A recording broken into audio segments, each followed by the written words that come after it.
البدع والأهواء، أهل البدع العقائدية وأهل البدع السياسية. نقول بيننا وبينكم السلف، بيننا وبينكم الكتب، كان فيقول البدع بيننا وبينكم. Bismillahirrahmanirrahim. Alhamdulillah wassalatu wassalamu ala Rasulillah wa alihi washabihi wa ba'd. Kita meneruskan bacaan kitab Bulughul Maram yang ditulis oleh Al-Hafidz Ibnu Hajar Al-Asqalani rahimahullah taala. Kita masih di bab yang ke-11. Ya, bab salatul musafir wal marid. Ini salat orang yang safar dan orang yang sakit. Sebutkan termasuk rukhsah seorang ketika safar melakukan qashar. Ya, demikian juga jamak. Kemudian kita sebutkan ya pada pertemuan terakhir tentang hadis-hadis Nabi SAW belum mengqashar salat, dan hukum qashar itu adalah sunnah ya. Sesuai mengatakan wajib. Tapi benar ulama adalah sunnah. Nabi senantiasa belum mengqashar. Kemudian juga kita sebutkan perselisihan para ulama ya batasan safar. Ya. Batasan safar dalam artian berapa hari kita dikatakan boleh untuk kemudian mengqashar atau menjamak. Mulai alam sudah lewat adalah 4 hari. Jadi kalau kita sudah tinggal di tempat tersebut, banyak kita pergi kemana, Solo umpamanya, selama ya atau ke Jakarta, tidak ada perselisihan, ke Jakarta umpamanya 10 hari, maka seperti ini kita tidak mengqashar, tidak menjamak. Ya itu. Kalau kita 4 hari, maka diperbolehkan menjamak dan mengqashar. Wa alam demikian. Kemudian jarak ya kembali kepada kebiasaan, itu yang kita bahas. Enggak ada pertemuan lewat. Ya, demikian. Sekarang kita akan masih membahas dalam permasalahan jamak. Qashar sudah selesai ya, sudah selesai. Dan Nabi pun mengqashar sudah lewat apabila beliau sudah keluar dari rumah baru mengqashar. Tidak boleh mengqashar ketika kita di rumah, tidak boleh. Kita mau pergi mengqashar, tidak boleh. Kita mengqashar kalau sudah keluar dari rumah baru kita boleh mengqashar. Bahkan disebut dalam hadis Nabi mengqashar ketika akhir rumah yang di Madinah beliau sudah lewati baru boleh mengqashar. Sekarang kita bicara masalah jamak. Kemarin sudah sebutkan hadis Anas radhiyallahu anhu bahwa Nabi SAW apabila beliau akan safar sebelum matahari tergelincir, ya beliau umpamanya safar jam 10 siang. Ya, maka beliau mengakhirkan sholat duhur nanti di waktu asar di perjalanan. Berarti jamak apa yang namanya? Jamak takhir. Ya demikian.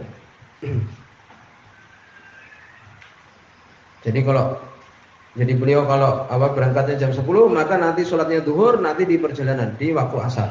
Demikian. Akhara duhur ila waqtil asar. Mengakhirkan duhur sampai waktu asar. Ya kemudian. Ya demikian. Tapi kalau beliau kemudian safar ketika matahari itu tergelincir, ya, maka beliau sholat duhur dulu, kemudian baru apa? Kemudian safar. Muttafaqun hadis Bukhari Muslim. Dzahir di sini tidak disebutkan apa jamak takdim, kan itu. Dzahir di sini tidak disebutkan jamak takdim. Kalau jamak takhir ya jelas. Ya. Kemudian berikutnya wa bi riwayatil Hakim. Teruskan sekarang membicarakan tentang masalah apa ini jamak takdim, mendahulukan duhur dulu baru asar. Kesimpulannya adalah jamak takdim adalah boleh juga. Wa bi riwayatil Hakim dari riwayat Imam Hakim fi Arba'in, ini di buku beliau Arba'in. Isnadin sahih bukan oleh Ibnu Hajar dengan sanad yang sahih. Padahal ini dibicarakan sanad ini.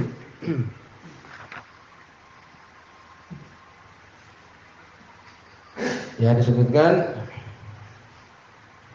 bahwa lafaz yang dibawakan oleh Imam Hakim ini menyelisih dalam Sahih Bukhari. Ya. Dalam Sahih Bukhari dari Hasan Al-Wasiti tanpa tambahan asar. Ya, bahkan Ibnu Hajar belum menyebutkan di Fathul Bari, ya disebutkan zuhur saja, tidak ada tambahan asar. Ya itu. Apa lafadznya di sini? Ini karena penting ini, dhaif ya. Ya. Sholat zuhur wal asar, Nabi sholat zuhur dan asar, tsumma rakiba, kemudian beliau baru berangkat. Nah ini kan seakan-akan dalil bolehnya jamak takdim kan gitu. Tapi itu dhaif tadi kita sebutkan.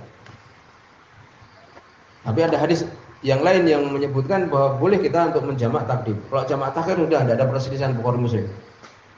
Ini mengakhirkan zuhur di waktu asar, ya di perjalanan, tidak ada perselisihan. Sekarang perselisihannya itu boleh nggak kita menjamak takdim? Kita mau pergi mamanya jam 12 siang. Wah, sekalian zuhur kemudian asar ya di jamak awal takdim. Hadis yang tadi kita sebutkan dhaif. Kalau sahih ini saya menjadi hukum masalah ini. Walaupun kita berpendapat sahih masalah ini boleh kita menjamak takdim, tapi bukan dalilnya ini. Yaitu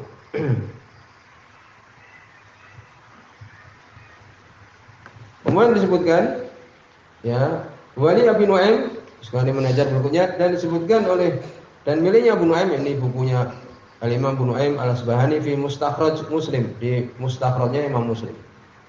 Mustakhraj itu adalah tambahan-tambahan yang beliau bawakan terhadap hadis yang ada dalam Sahih Muslim. Itu ada pembahasan tentang masalah mustakhraj ini. Adapun hadis ini ya dibicarakan juga hadis ini mu'al, berpenyakit. Karena Ishaq bin Rahawai ya menyelisihi dari riwayatnya Syababah. Ishaq bin Rahawai ini menyelisihi rawi yang lain, yaitu Amr bin Muhammad, Anaqid Isa bin Ahmad Al-Balhi, kemudian Sa'id bin Bahr Al-Qarasisi, demikian juga yang lainnya. Ya, menyelisih dari rawi yang lain dari teman-temannya sehingga dihukumi mu'al, berpenyakit. Ya demikian. Sebagaimana Ibnu Hajar belum menyebutkan talhis Habir.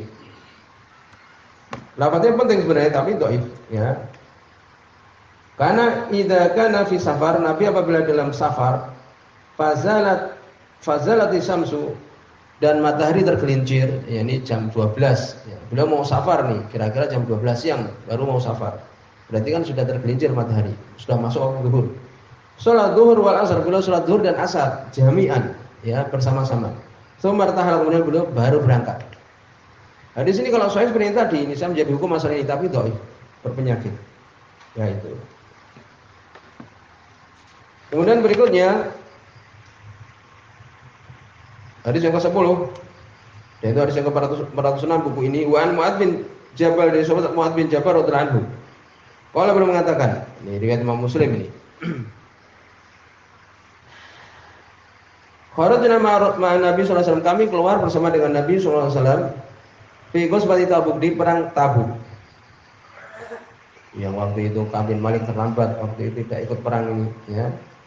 Maka Nabi sholat zuhur wal asar, maka Nabi sholat zuhur dan asar jami'an bersama-sama. Wal maghrib wal isya jami'an, maghrib dan isya bersama-sama. Itu aja sudah, jamak itu aja. Tapi tidak disebutkan jamak takdim, kan itu. Kalau jamak takhir tadi bukan Muslim sudah selesai. Rawi Muslim, berarti Imam Muslim.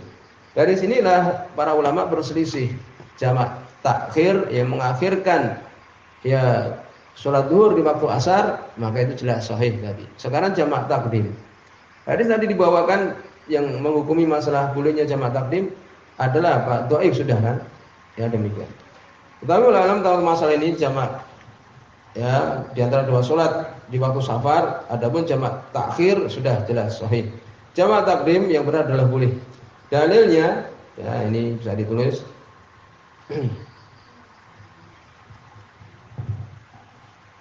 bahwa Nabi SAW beliau menjamak sebelum pergi ke Arafah antara zuhur dan asar. Apabila kemudian beliau menjamak ya zuhur dan asar di Arafah, zuhur dulu kemudian asar, kalau boleh di Arafah maka yang lainnya pun boleh juga, kan demikian. Ya itu. Sebutkan hadis Jabir bin Abdullah tentang hadis yang panjang manasik haji Nabi sallallahu alaihi wasallam. Rawi Muslim, dari Imam Muslim. Kalau kemudian di Arafah beliau mau pergi ke Arafah ini, kemudian beliau menjamak antara zuhur dan asar di waktu zuhur, berarti yang lainnya boleh, kan itu. Ya itu, ini di antara dalilnya. Ya sudah selesai. Ya.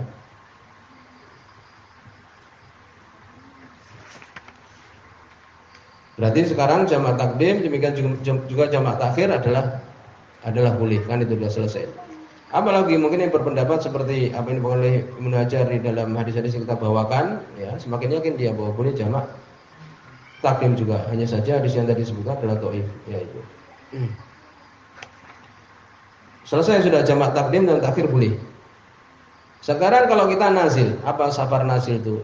Safar, umpamanya kita pergi ke Jakarta, kemudian kita sudah sampai Jakarta, kita tinggal di situ 4 hari, tinggal itu 3 hari, ini namanya nazil. Tetap di situ, turun di situ, ya. Karena ada 2 orang yang safar itu, safar nazil, demikian juga sair, yang dia itu berjalan, ya itu. Bagaimana kalau dia safarnya nazil, sudah sampai di Jakarta 3 hari umpamanya? Apakah boleh menjamak dan mengqashar? Boleh. Ya, semuanya adalah boleh. Di antara dalilnya adalah dalam Sahih Muslim, ya, dari hadis Mu'adz bin Jabal radhiyallahu anhu, kharajna ma'a Rasulillah, kami keluar bersama dengan Rasulullah sallallahu alaihi wasallam di perang Tabuk. Maka beliau menjamak salat. Beliau salat zuhur, demikian juga salat asar berjamaah bersama-sama. Ya, kemudian maghrib dan isya bersama-sama. Hatta idza kana yauman akhara shalah. Sampai kadang-kadang beliau suatu hari, ya, apabila suatu hari beliau mengakhirkan salat. Tsumma kharaja fa shalat zuhur. Kemudian beliau keluar, kemudian beliau salat zuhur wal asar dan asar jami'an bersama-sama. Tsumma dakhala tsumma kharaja. Kemudian beliau masuk, kemudian beliau keluar. Fa shalat maghrib wal isya jami'an. Kemudian beliau salat maghrib dan isya bersama-sama. Ini menunjukkan apa? Sebenarnya Imam Ibnu Abdul Barr rahimahullah, lafaz tsumma, ya, yang disebutkan di Imam Syafi'i, Imam Syafi'i menyebutkan di bahwa lafaz, ya, kharaja keluar, dakhala tsumma kharaja masuk kemudian keluar, la yakunu ila wa nazil, tidaklah keadaan ini kecuali beliau nazil. Jadi ketika di perang Tabuk itu beliau tinggal sudah di Tabuk. Ya, kemudian beliau keluar, kemudian beliau masuk. Ini menunjukkan apa? Nazil. Tinggal di Tabuk itu. Fal musafir ijma'an nazilan wa musafiran. Maka untuk orang yang safar boleh dia menjamak, jamak takdim atau jamak takhir, sama saja dia itu nazilan tinggal di tempat itu ataupun musafiran atau sedang berjalan. Yaitu, paham? Jadi kalau kita tinggal di Jakarta 3 hari, boleh kita menjamak, ya, dua-duanya langsung satu waktu. Ya, demikian. Boleh juga mengqashar, boleh. Itu.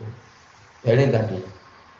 Ibnu Abdul Barr beliau mengatakan demikian, ya, fi hadza awdahu dalil. Dalil ini adalah paling jelasnya dalil untuk membantah orang yang mengatakan bahwa menjamak itu kalau apa? Man jadda bi sair, ketika dia itu sedang berjalan, sungguh-sungguh ketika berjalan. Ya, selesai ya. Berarti kita nazil, tinggal di Jakarta umpamanya 3 hari, senantiasa menjamak, senantiasa mengqashar boleh. Dalilnya tadi Sahih Muslim, hadis Mu'adz bin Jabal. Kemudian apakah disyaratkan niat ketika mau menjamak? Itu tidak disyaratkan. Demikian juga ketika qashar. Kemudian apakah disyaratkan tertib? Iya. Zuhur sama asar, zuhur dulu baru asar. Apakah mualah langsung habis zuhur kemudian langsung asar? Tidak. Ya, tidak disyaratkan. Ada dalil yang menyebutkan demikian. Bahkan disebutkan, ya, oleh para ulama, la yustarat mualah bihal, tidak disyaratkan untuk langsung dilanjutkan di keadaan apapun. Zuhur dulu istirahat, makan, kemudian asar boleh. Ya, demikian. Boleh jam 1, jam 2, boleh jam 3. Ya, demikian. Boleh bahkan jam 4 selama itu masih waktunya. Waktu salat asar. Ya, demikian. Kemudian berikutnya hadis nomor 320, ya. Berikutnya di sini hadis nomor 407 di hadis yang ke-11 di bab ini tentang batasan, ya, jarak orang mengqashar, ya, ataupun, ya, salat dalam perjalanan ini, jarak safar. Wa ini Abbas dari sahabat Abdullah bin Abbas radhiyallahu anhu. Hadis ini dibicarakan para ulama. Bahkan Ibnu Hajar sendiri beliau mengatakan, ya, sanadnya lemah dan benar itu adalah mauquf. Sebagaimana semua Ibnu Hajar. Di sini mauquf ucapan Abdullah bin Abbas radhiyallahu anhu saja. Inilah yang dipegang oleh banyak ulama-ulama Syafi'iyah. Ya, ulama demikian. Tentang jaraknya ini. Ya, hadis ini adalah dhaif. Ya, kalau itu ucapan Nabi adalah dhaif. Kenapa? Di situ ada orang namanya Abdul Wahab bin Mujahid bin Jabr matruk. Mujahid bin Jabr ulama. tabi'in, sikoh, tapi di sini anaknya Abdul Wahab matruk, tertolak. Bahkan sebagian ulama ya mengatakan dia itu kadzab, dhaif. Jadi kalau itu ucapan Nabi dhaif. Yang benar itu adalah ucapan Abdul bin Abbas radhiyallahu anhu. Ya demikian. Sebagian disebutkan Ibnu Hajar mengatakan sebagian Ibnu Munzir dengan sanad yang sahih. Itu ucapan Ibnu Abbas saja. Ya, wa ini Ibnu Abbas dari sahabat Abdul bin Abbas radhiyallahu anhu qala beliau mengatakan qala Rasulullah berkata Rasulullah sallallahu alaihi wasallam la taksuru shalah. Jangan kalian mengqasar salat. Fi aqal di dalam lebih sedikit min arba'ah burud. Lebih sedikit dari 4 burud, 4 barit. Min Makkah ila Usfan, dari Makkah menuju Usfan. Ya itu. Ya tadi sebutkan ya sudah dhaif. Di tempat namanya Usfan. Rawahu Daruqutni, meriwayatkan Imam Daruqutni bi isnadin dhaif dengan syarat yang lemah. Wa sahih dan yang benar anhu mauquf, yang benar dalam mauquf saja. Itu benar tadi. Sebagaimana Ibnu Munzir sanadnya sahih. Ucapan Ibnu Abbas saja. Kata akhrajahu Ibnu Huzaimah. Demikian mengeluarkannya Al-Imam Ibnu Huzaimah rahimahullah. Saya mengatakan ini kan ucapan Ibnu Abbas sahih. Ya, dan itu apakah perkara ijtihadiyah? Ya, mungkin dari ra'yi, dari pendapat beliau. Oleh karena itu tidak hukum rafa'. Jadi ucapan sahabat itu bisa menjadi ucapan Nabi apabila apa? Apabila tidak muncul dari ra'yi, dari pikiran dia. Ya, apalagi kita dapati perbedaan para sahabat tentang masalah ini. Sehingga kita tidak mengambil pendapat Ibnu Abbas. Ya, kalau itu perkara yang mesti datang dari Nabi seperti tafsir dan sebagainya, kita ambil ucapan Ibnu Abbas ini. Tapi ini kita tidak mengambil. Ya, lalu berapa satu barit? Satu barit itu 4 farsah. Bisa ditulis satu barit 4 farsah. Di sini Nabi mengatakan 4 barit kan? Berarti kalau 4 barit berarti adalah 16 farsah kan itu. Dan 4 barit itu adalah 48 mil. 1 mil itu adalah 6.000 dhira'. 1 dhira' itu setengah meter. Ya. Jadi kira-kira 4 barit itu adalah 48 kali 3 km, berarti 144 km. Makanya sebagian berpendapat safar itu dikatakan safar kalau 150 km. Nah ini lebih dari Semarang Solo ya itu. Tapi semuanya adalah ya tidak ada dalil yang pasti dari Nabi SAW, sehingga sudah lewat pembahasannya, itu kembali kepada kebiasaan. Sudah selesai. Ya itu. Ya disebutkan dari Mekah menuju Arafah Nabi SAW ya beliau menjamak sebagaimana telah lewat, dan berjalan seperti itu adalah nisfu yaum biseri ibil, ini berjalan separuh hari dengan menggunakan onta ataupun akdam dengan berjalan kaki ya setengah, yakni sekitar perjalanan 12 jam itu dikatakan safar ulama dengan menggunakan jalan kaki ya. Sampai di sini sudah gitu saja.